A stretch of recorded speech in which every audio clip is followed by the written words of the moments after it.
orang dapat anak dawa cukup beraji oh. Dah nak tungtung lo. Hai dah fikir minum hak anak tu. Hai lagi orang galak di guru. Dia panjang. Berotot lom. Badan tinggi lo. Dia olahraga.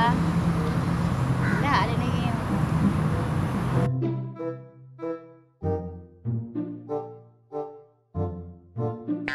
Lagi yang badan urang. Tak berat kan tiga. Dah motor giling good. Nyo cik tipe-tipe leung Junah. Pada badan besar lagi nyo cik kepingin dah Junah urang lagi nyo. Nyo payah pola nyo. Payah pima ke jantan andro aku nak. Baru kali ke dah tintu. Siapa jodoh?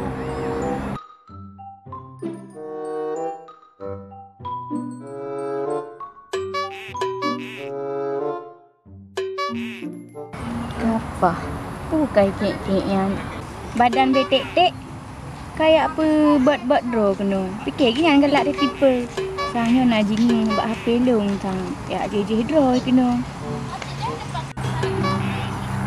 Ada apa nak galak? Kena budak galak ada apa? Nyo tak berkata nyo. Apa tu ni? Kota.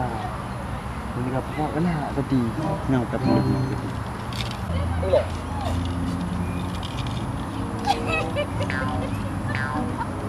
Nalah. Abang dek, jumpa dia ukuran ha. Ni pakai yang ukuran, hana dapat dia bergerak meja motor PD. Dek, dia dah abang. Dia untung seraka. Ya. Hai bang, nak darut ke dia leh? Ya, darut. Nak betek-tek ke post up ke gau. Ni fikir kan belera kan bang. Sayang dia. Ada darut dah ke? Bang dia darut. Hai yang tinggi-tinggi besar yang macho lah. Janganlah.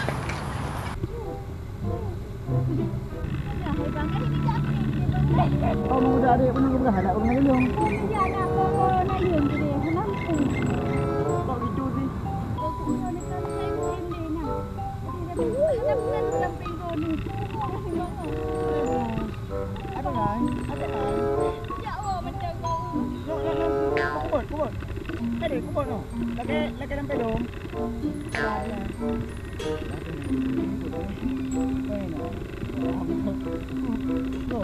Yang berapa rumah dedek kurang gelap biar rumah dia. Apa yang buatnya?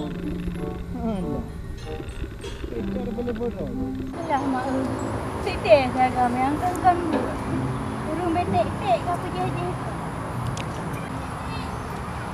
Lagi yang lah yang galak tu.